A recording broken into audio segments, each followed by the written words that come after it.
How do I find a new job? How can I make a career change? And the biggest question of all, can I really find a career that I love? Hey, my name is Jen Smith, and I believe career success doesn't have to be at the expense of living a radiantly happy and healthy lifestyle. As a former HR leader and recruiter turned career coach, I get what companies are looking for when hiring top talent. What that means for you is an unmatched combination of insider knowledge and the best kept secrets about making heart-based career changes and navigating the ups and downs of job searching in today's world of work. Whether you're a recent graduate navigating the job market for the first time or a seasoned professional ready for a career change, this show is for you. So grab your coffee or your kombucha, pull up a seat, and get ready to be challenged and inspired to move beyond your self-doubt and take the right next steps towards landing a career you love. Because you deserve a long, radiantly happy and healthy career. This is the Flourish Careers Podcast. Hello, and welcome back to the Flourish Careers Podcast. I'm Jen Smith, your host, and I'm thrilled to have you here for this compelling season dedicated to the inspiring stories featured in the book, Brave Women at Work, Lessons in Letting Go. Each week, we'll spotlight an extraordinary woman as she shares her path of courage, resilience, and growth. These are stories that will move you, challenge you, and reaffirm the beauty of evolving through letting go. Today, I am honored to have Dominique Luster. Dominique is a passionate advocate dedicated to shining a light on the incredible stories of the Black diaspora. With over 10 years in the world of cultural heritage and memory, she skillfully weaves together history and advocacy. Dominique launched the Luster Company in 2021, driven by her commitment to not just preserve, but also celebrate Black stories. Her approach goes beyond research. It's about creating a vibrant tapestry filled with engaging storytelling and a strong sense of justice. Dominique has become a well-known champion for Black-centered narratives, using her expertise to enhance the voices of those who are often overlooked.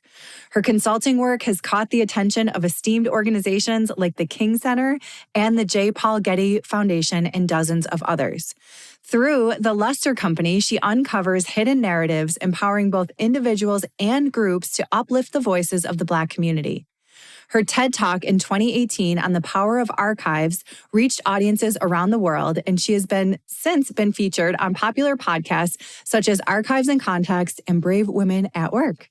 In addition, Dominique is a respected keynote speaker at women's leadership conferences, where her inspiring messages resonate with those looking to foster a more inclusive historical narrative. Dominique, welcome to the show. Hi, thank you so much. So we have to get right into your career path because I am obsessed with career paths and you have a very interesting one. So you're an archivist. Tell us more about that and how you came to this point in your career. Oh, thank you. Thank you for having me. Thank you for being interested in my career path. I would say, actually, I think my career path is very, I don't know, it takes a lot of turns. Oh, yes. So it takes a lot of turns. But I am an archivist, and an archivist is someone who works with the preservation of historic documents, typically. I know I have colleagues out there that also work in the preservation of objects and government records and business records and 300-year-old records and 600-year-old Bibles. And archivists can actually work in the preservation of lots of different types of things. Yeah. They're predominantly paper-based, but it's not exclusive. I met a professional a few weeks ago who worked in the preservation of Vegas signs. Yeah. Oh my gosh. Oh, yeah. That's fascinating. Yeah. It was fascinating. And they also had like all the drawings and schematics. So they had all the paperwork and all the like architectural schematic designs of these signs. But like your 1950s Vegas signs, like that's what they did. And so anyway, archivists are very cool people in my opinion. We're kind of the coolest people and we specialize in lots of different things. So the word archivist can be like a catch-all for many things. I mean, we all specialize in different types of work. Okay. I particularly specialize in African-American history and culture. Right. But there are archivists that specialize in music and in art, and there are archivists that specialize in dance. I mean, it's amazing. Wow, yeah. It's amazing. Very cool. And so how did you get to this point in your career? Like what drew you to select this as a career path?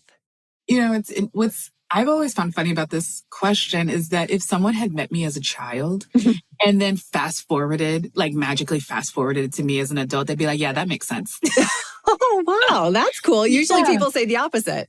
No, I was that kid. I remember once I don't remember what I did, but I got in trouble with whatever I did, and my mom sent me to my room to think about what I did, can't go outside. You're grounded. Go to your room and think about what you did. And I think she comes in later, to, have this talking to, and I'm just like sitting there reading a book, perfectly fine.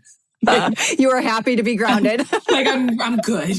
I'm sitting in my room reading a book, perfectly good. I remember my first kind of semi job in high school. I was probably maybe 14, 15, was volunteering and then working, but volunteering at the local public library. Oh, lovely. Being the person that reshelved the books or put the sleeves on the books. Love. So if you fast forward and think, oh, you went to library school. Yeah, that tracks. So I was always that kid. And then I think I just leaned into that as an adult. I went to the University of Kentucky, where I was actually a theater major. Oh, wow. Yeah, lighting design and technology. And so I have a whole 4-year degree in lighting design and then decided to go to library school. Oh my goodness. Yeah. And I started working in archives because I needed a campus job. And the library at the time this will tell the listeners how old I am, but the library at the time was paying $15 an hour for an on-campus student job. And if you ever had an on-campus student job, back in the day, I can tell you it did not pay $15 an hour. It did not. To work in the dining halls or whatever. We were not the technology labs, students were not making $15 an hour back in the day. But the library and the archive was. Wow. They were paying $15 an hour. And so I was yeah. Obviously. So I got a job at the library in the archives and special collections department. And they were like, this is I was really taking to it. And I remember my manager, who's still a good friend of mine, she was like, this is a profession, right?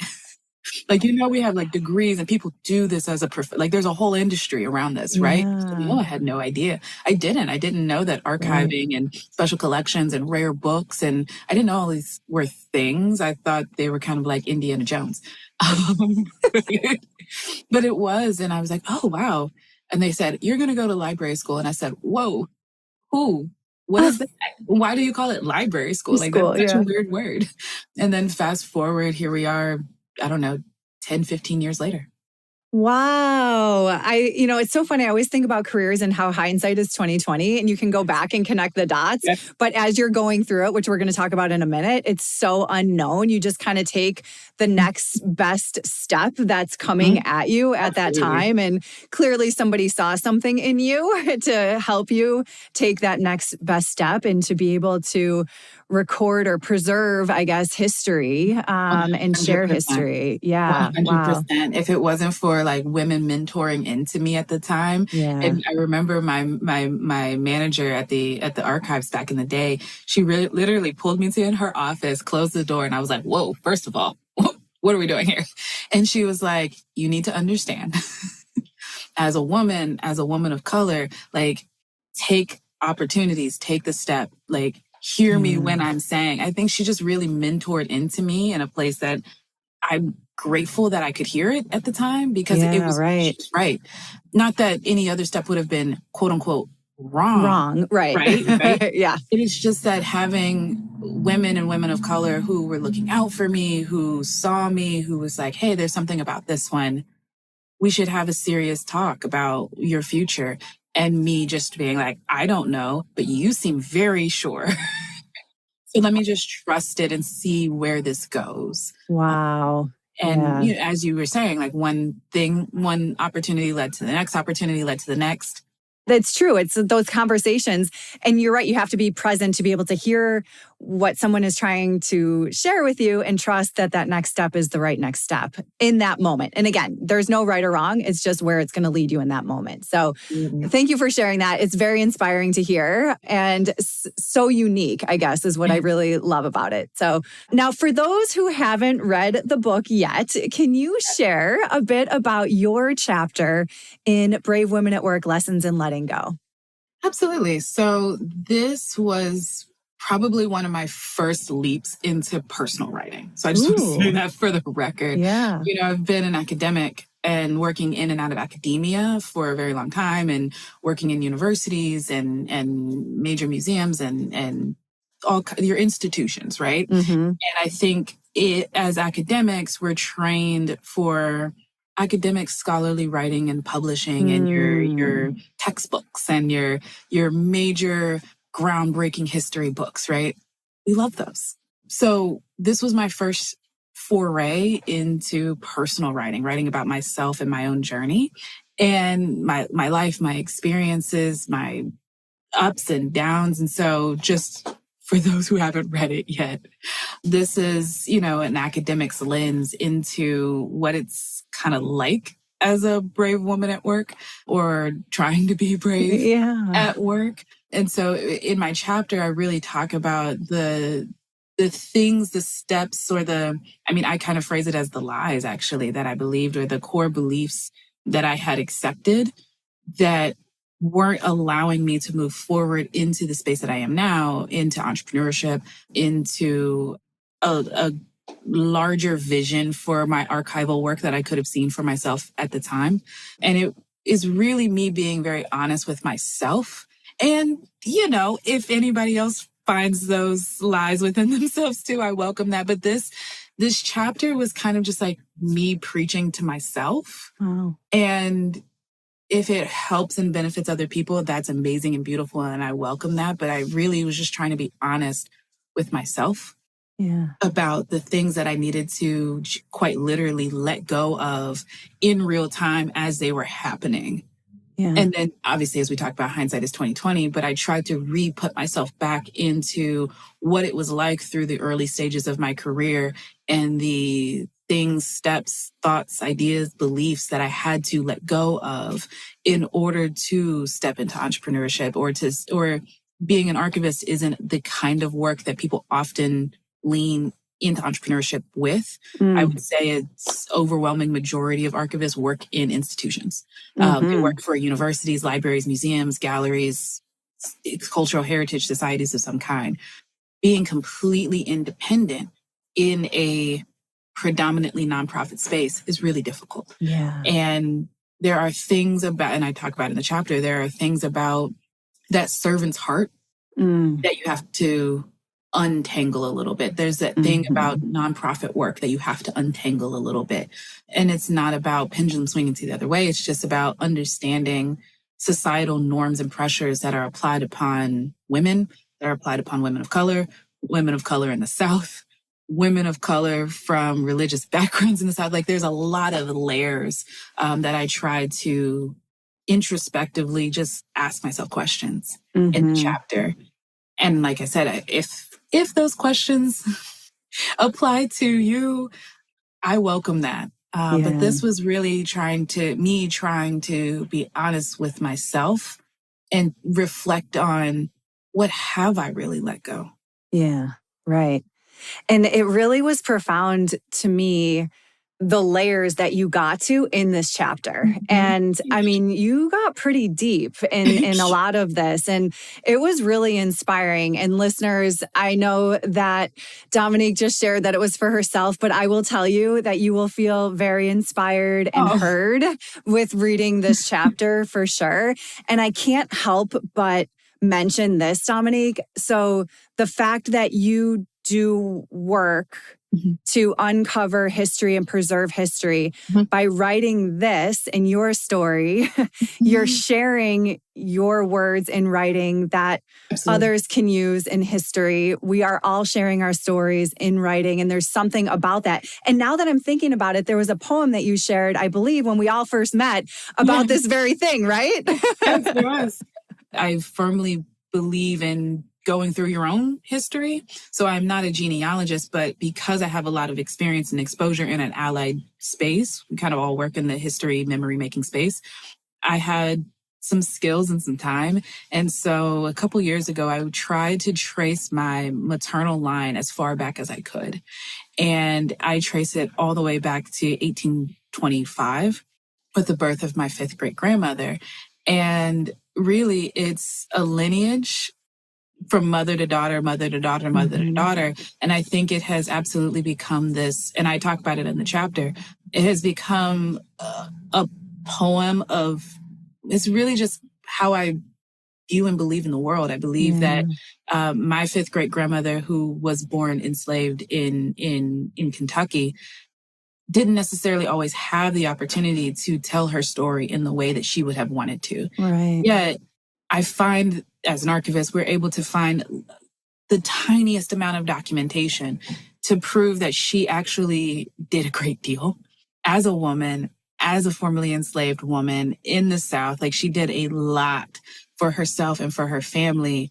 And I understand that the power, the strength, the challenges, the wins, the losses that kind of carry through that matrilineal line kind of flows from her to me. And I kind of take it as a, if I have every opportunity that has been afforded to me in our modern era, and the person, this spirit and energy that lives inside of me could do something with what she had, then what more could I do with what I have? And I just kind of take that as this like marching charge. It just like fuels me. And, I'm glad to hear that it resonates with other people. I would hope that other women would try and trace their own matrilineal line and do some research and discovery to find out about your grandmother or your great grandmother, your fourth, fifth great grandmother, because there might be something there that rings true to you of say, oh, if she could, then I can. Yes. And that really stood out to me. I got chills when I read that part of your chapter where you were saying this line into entrepreneurship was very blurry and it was undefined. And then the story of charity was revealed to you as you were learning more, and you saw that she ran a boarding house and managed bank records. And if she could do that's your inspiration and your energy and her spirit that you're using to drive forward to start a business in a space that isn't necessarily an entrepreneurial space. And so, holy smokes. I mean, there is so much power in that, Dominique. Absolutely. I think she was incredible for what very, very little we know about her. And for what little we know about many women in the 19th century and the 1800s. I mean, women in particular often can be a little more lost to history. There are more gaps around women, particularly because women often lose their name through marriages, not necessarily who they are, but oftentimes in record keeping, they become Mrs. John Smith, something like that. Yes. And so the story of this woman as her own independent figure, for many women, it's just the fact of how history is written, which is a formula. But it's one of those things where we don't know a lot about many women, and we know even less about particular groups of women and particular groups of women who, like I was saying in the book or in the chapter, she was born into a space in which she did not actually own the individuality of her own life. And yet she was, the fact that we found bank records with her name on it is astounding, given that a woman couldn't have like an independent credit card or an independent loan until like the 70s? Yes. 1970s, actually. Let me make sure. 1970s. 1970s. Yeah. Right. And we're talking about the 1870s. Right. And so it's quite powerful to just try and imagine what she overcame and what my fourth great grandmother overcame and my third and my great grandmother and my grandmother and my mother and all the trials and tribulations and wins and strengths that kind of all compound. And they create these really beautiful and powerful opportunities inside of each woman. Yes.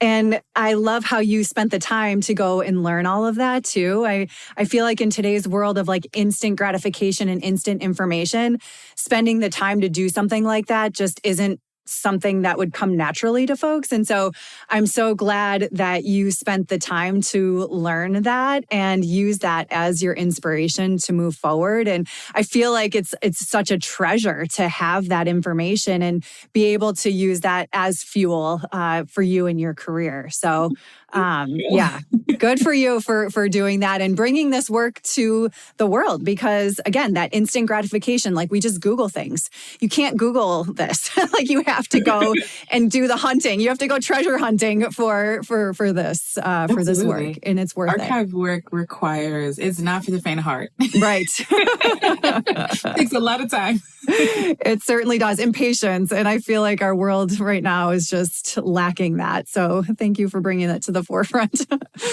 Now, you talk a lot about kind of mindset and beliefs, as we were just mentioning throughout the chapter. So what was the most challenging belief or mindset that you had to release or let go of to step into this life that you have now? One that I'm still working on.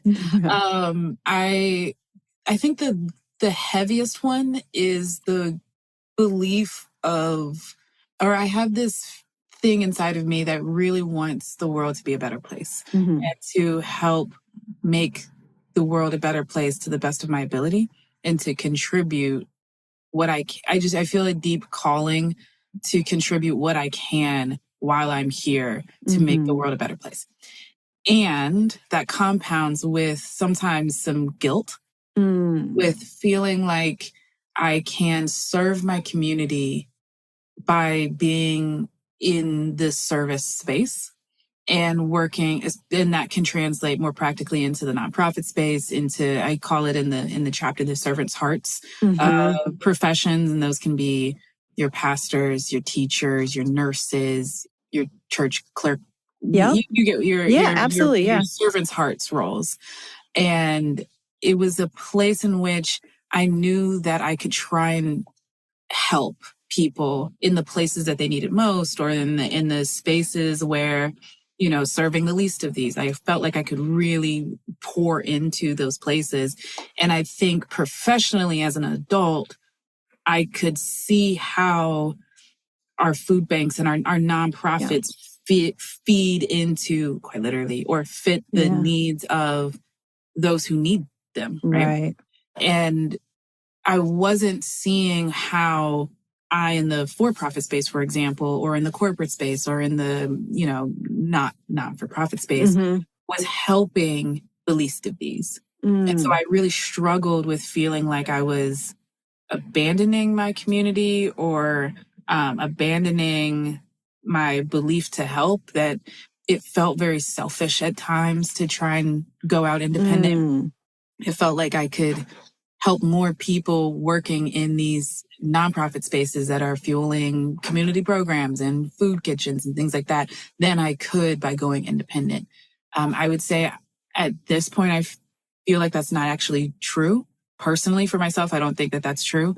I think that I pray, my deepest hope is that I am trying to do a great deal of good, and that we are actually impacting a great deal of good, and I can try to retire one day. Isn't that so lovely? The switch has been like, can I still follow who I am and my why? And God willing, one day actually be able to retire and enjoy it and enjoy life. And I'm not even talking about, Jen, I'm not even talking about like, oh, I want to retire 20 years early. No. I'm saying like, I had a really scary vision of working to the point of being 82 years old, still trying to teach classes and still trying to show up at the library. Like I had these visions of myself that really scared me of being like,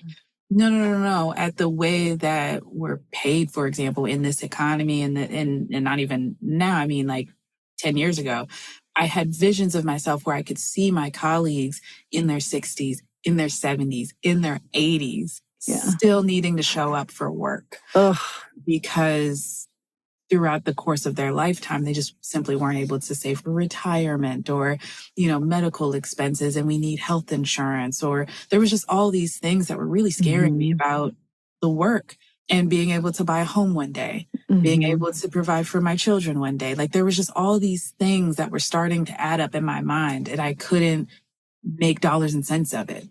And it wasn't my sole reason for going independent, but it was one of the things that I was being challenged with. Yeah. But the guilt of, quote unquote, abandoning the community for what felt like personal or selfish worries was this tension that I really struggled with. Yeah. Yeah. It's interesting. The servant's heart carries so much of that responsibility, and that professional guilt can be so heavy is what I'm hearing here. And I can't help but think the fact that you are thinking about it this way, that it's a chance to rewrite that story for others. Exactly. Absolutely. Right? So now you're paving this path that says, hey, I'm still serving the community in a way, and I'm receiving as well. And you can do this too. So it's like you're that expander at this point to rewrite that and share that with others, which is so beautiful. And I can't help but think about when you talk about, someone in their 80s that's working because they have to in the society that we live in today. I've recently had a couple situations where my friends' parents or whoever, relation they are, but they're retired. They finally retire, heart attacks in the hospital immediately, in the hospital, ICU visits, like not even enjoying the retirement because the work, got to the point where they're ill, and it's just, that's not life, So I'm so grateful that you saw that vision, because it helped you change the story and rewrite your story that is going to move generations. So yeah, huge kudos to you, my friend. I hope so. I really hope so. Yeah. And I love that you do talk about the fact that entrepreneurship, or I call it solopreneurship, is not for everyone, because it really isn't. Totally agree with that. And I pulled this line. I'm just going to share this. So you say that, it requires perseverance, which is a skill, critical thinking, which is a skill, delayed gratification, which is a skill, more discipline than you can imagine, which is a continued skill, a mustard seed of faith, and a twinge of delusion. I couldn't help but absolutely love that, because it's true. It's not for everyone. But if you feel that one little whisper kind of pulling you towards, and maybe it's not entrepreneurship, maybe it's something else, but it's worth exploring, right? It's worth exploring. So absolutely. I think that kind of came from me sitting down and thinking about, what does it really take? Because I genuinely don't think that this is for everyone. I totally agree. Entrepreneurship, solopreneurship, building a startup, going to Silicon Valley in tech, it may not be for you. And I think that there's a introspection or like a self-reflection that has to happen. And so I was thinking as I was writing, like, what does it take? And I think what I was trying to get down to is that there is this compounding of skills that have to occur. And I think in entrepreneurship, especially in the beginning, and maybe it depends on what industry you're in, but in the beginning, you have to compound skills faster than you can compound money or investments. Your skills have to compound faster than anything else. I'm sure maybe this is the same for yourself and for other listeners, but when I first started out, I was the bookkeeper and the assistant and the scheduler and I don't know anything about books. And I don't. I mean, neither. I had to figure out my own beginning contracts, which Jen, I don't even know if those technically qualify. I don't know. just trying to figure it out. And I had to be everything. I had to be all the things. And I'm very, very grateful now that I have an amazing a team of women who are supporting me. But in the beginning, you got to compound those skills fast. Mm-hmm. You have to be focused and disciplined. It's oh, you don't know how to run a budget. You gonna find out. Yes, right. You don't know how to write a contract for, your first client. Well, I suggest you find a book in the Google because you're gonna find out today. And you just have to learn faster. I think. I had to learn faster than I've ever had to try and learn because there's just a lot on the line. Yeah. And because I think I just think that energy and abundance attracts when you're called to it. So if you put yourself out and you say, all right, I don't really know what I'm doing, but I'm going to just give it my try. At least for me, things just started coming. Opportunities, as soon as I opened the heart, the opportunities are just oh, okay. Here's one. And then when one comes a second, and when a second comes a fourth, and when a fourth comes an eighth, and you're just oh my gosh, I need to figure out how to pay my taxes. Yes. It all happens very quickly. And I think you have to have this skill of learning quickly and stacking those skills. Mm-hmm. And yes, accounting and bookkeeping and all those things are skills. And I try to say that in the chapter, but I think what I was trying to get to is you need a little bit of faith. Probably more than a twinge of delusion, but a twinge of delusion.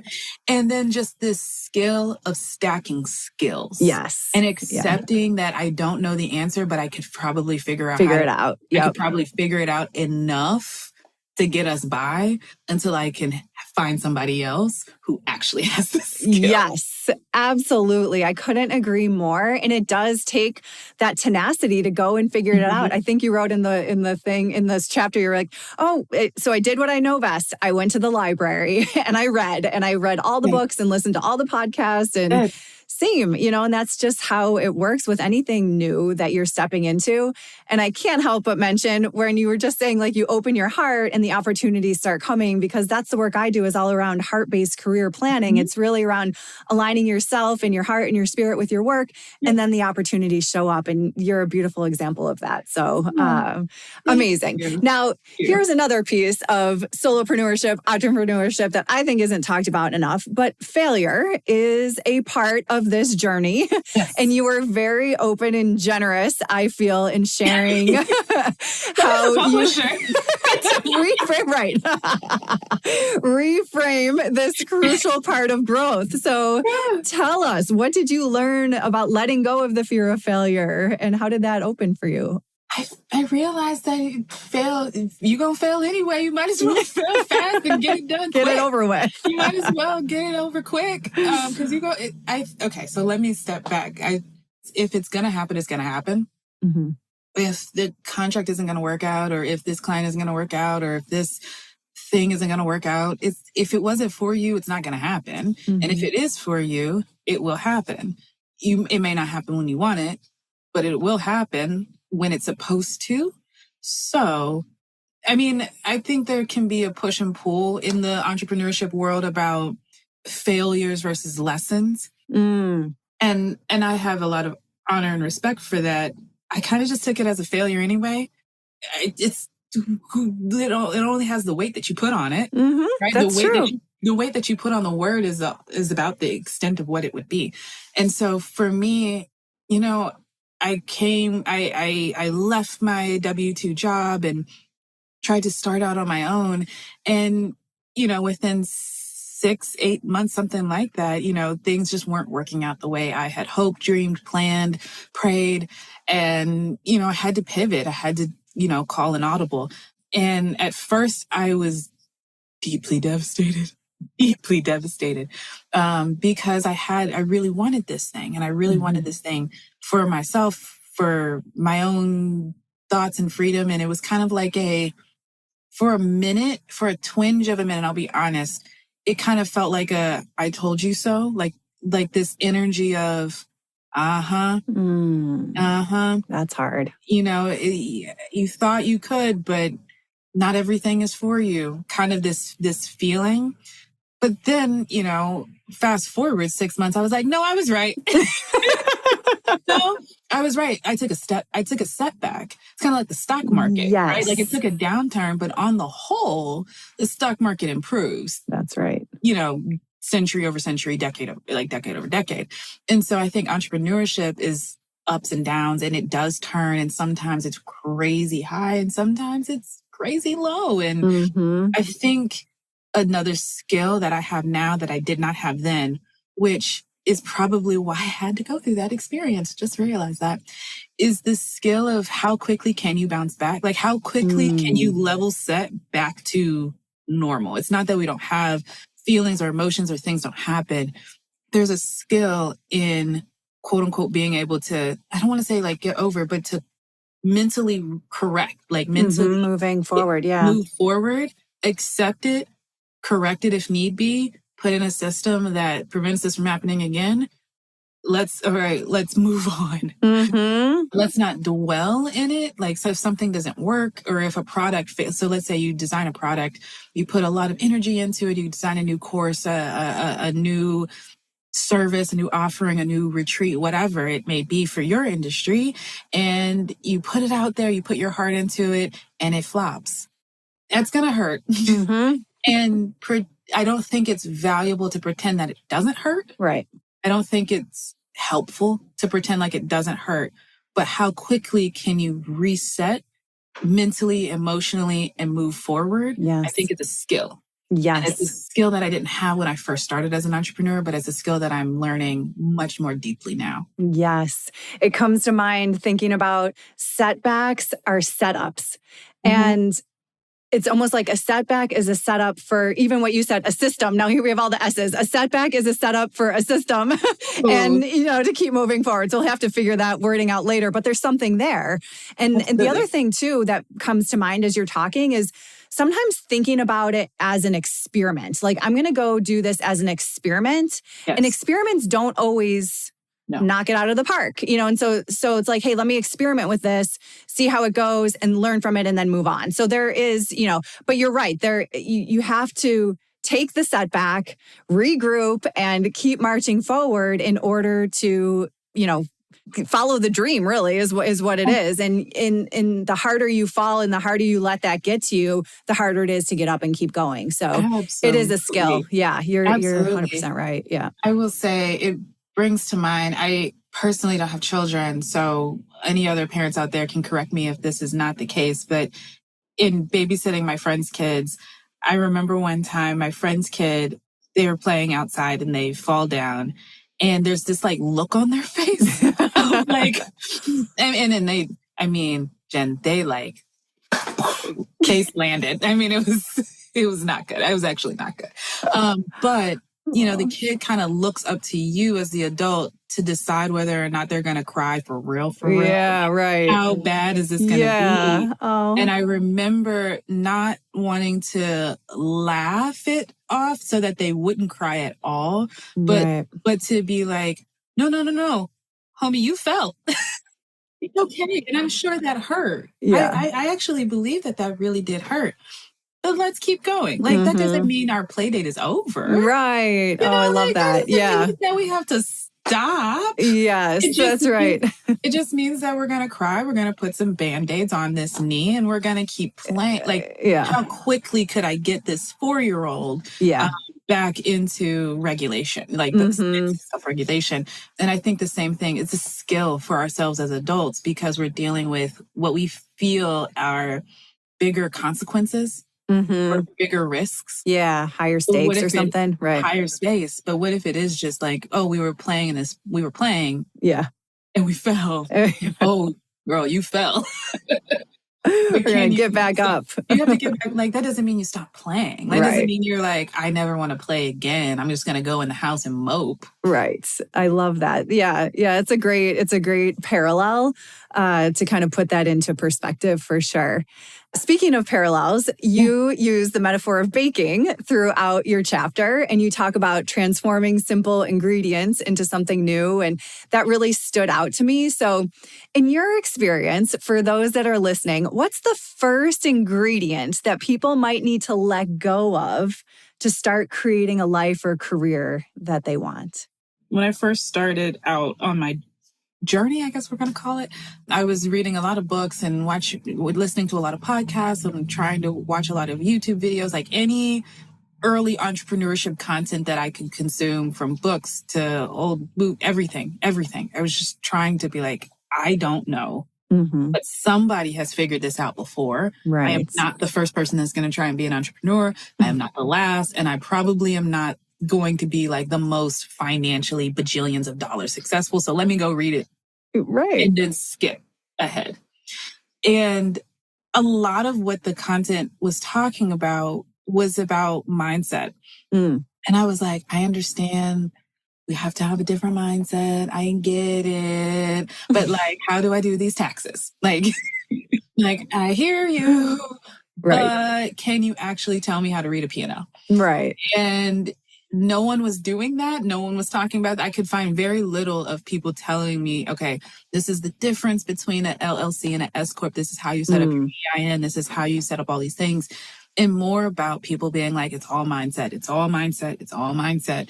And I thought that they were just like gatekeeping the good, important stuff. Ooh, interesting. I know, hot take. Yeah. At the time, I genuinely thought that they were not being as helpful as they thought they were being, or they weren't. I thought they were gatekeeping the real practical skills. I was like, I want an MBA and was starting this business, and y'all are talking about the philosophical means of mindset. And they were right. They were right. I was waiting for you to say it. They were so right. They were so right. Years later, I'm like, oh, I owe all of them an apology. I need to go back and reread all of those books. Every single one of them. They were all right. It is 100%, 100%, but it's 100% mindset, because I realized, like, you don't know what you don't know. You don't even know what you don't know. That's right. And what you do know, you probably think you know, and you might actually have incorrect understanding of it.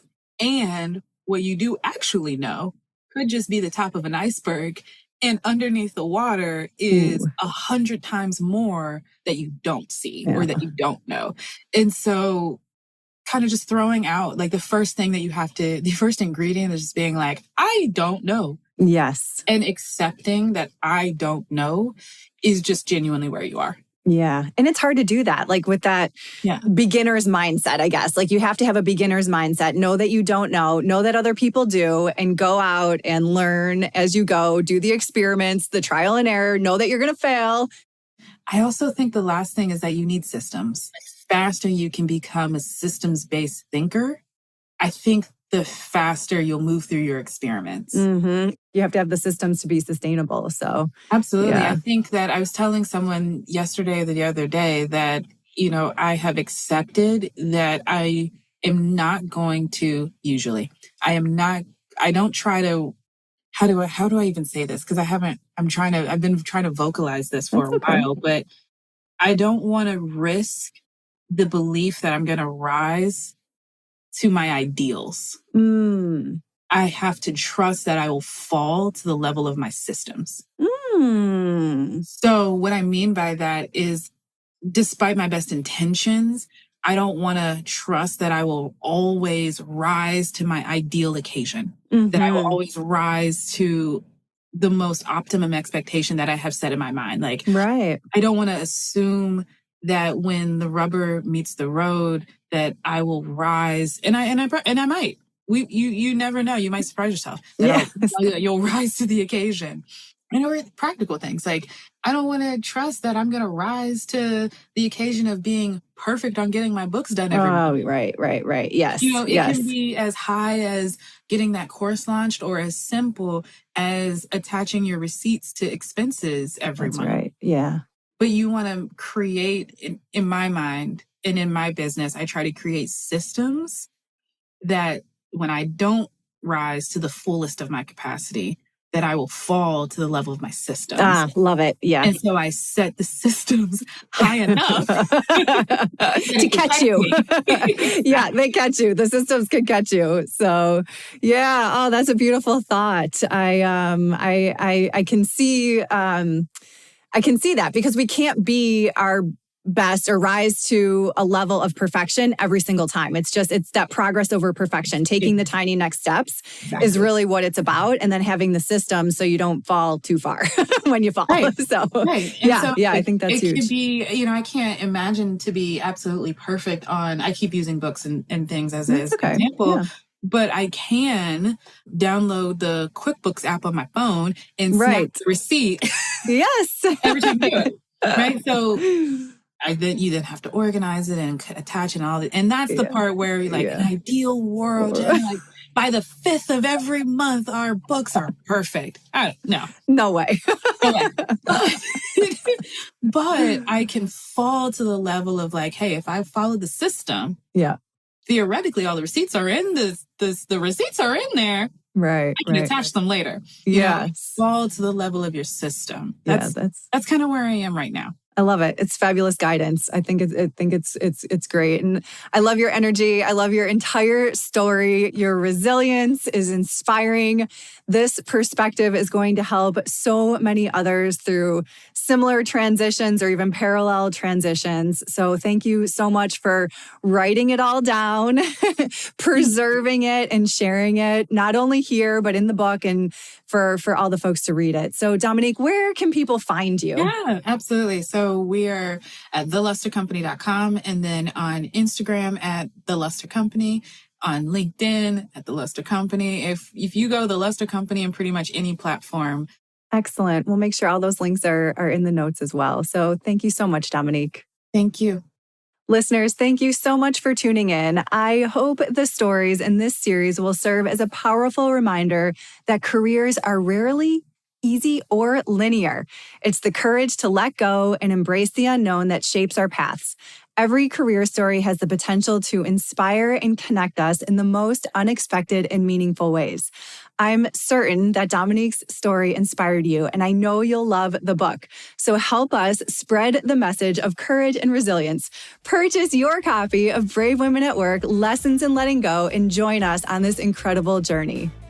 Don't miss next week's episode, where we'll hear from another fabulous author sharing her story of letting go. We'll talk to you next time.